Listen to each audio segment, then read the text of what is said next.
Nako, mayroon na namang isang vlogger na bumanat kay Senador Rodante Marcolita. Kisyo hindi daw ito sisipot sa debate. Naniwala doon sa pinapakinggan niyang fake news na istasyon. Itong tansong vlogger na ito ay madalas magpapakalat ng mga maling mga impormasyon, ano?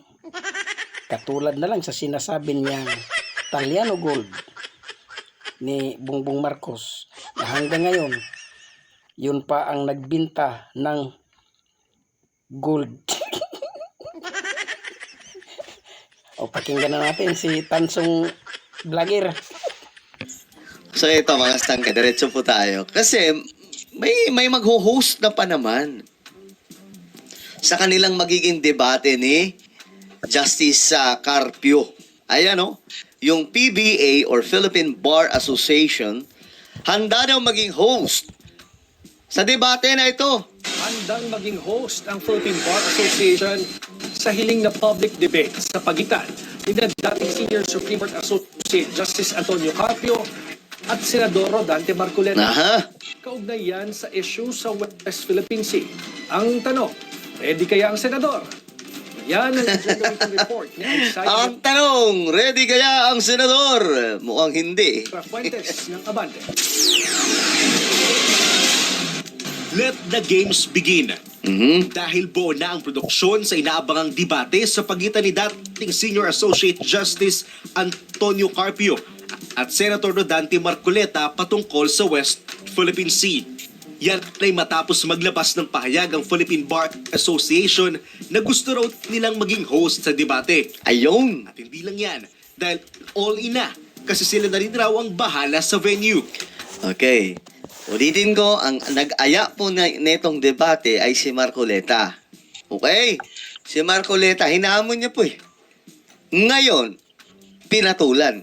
Nung pinatulan, umokay na si Marcolita. Sabi niya, I hope ganito daw. Tapos, bigla po may lumabas na breaking news.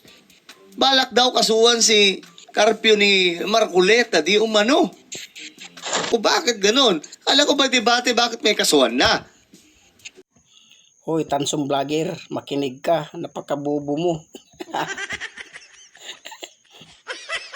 Magkaiba ang debate, magkaiba ang kaso.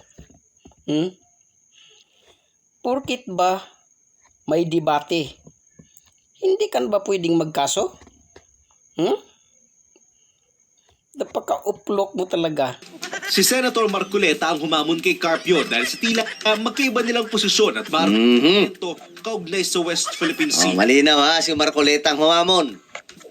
Tinanggap na ni Carpio ang hamon ni Marcolita pero wala pang pahayag ang senador kung sisiputin ba niya ang debate. Ito na nga ba sinasabi natin mga sangkay? Maghahamon tapos di sisipot. Sangkay dyan. Napaka-fake news mo. May sinabi ba doon sa balita na si Senador Rodante Marcolita hindi sisipot? Tinanggap na ni Carpio ang hamon ni Marcolita pero wala pang pahayag ang senador kung sisiputin ba niya ang debate. Walang sinasabi doon sa balita nga si Senador Rodante Marcolita ay hindi sisipot. Pakinggan naman natin ang sinabi ng tansong vlogger na kakaiba doon sa balita. Maghahamon tapos di sisipot. Sangkay dyan, tansong vlogger.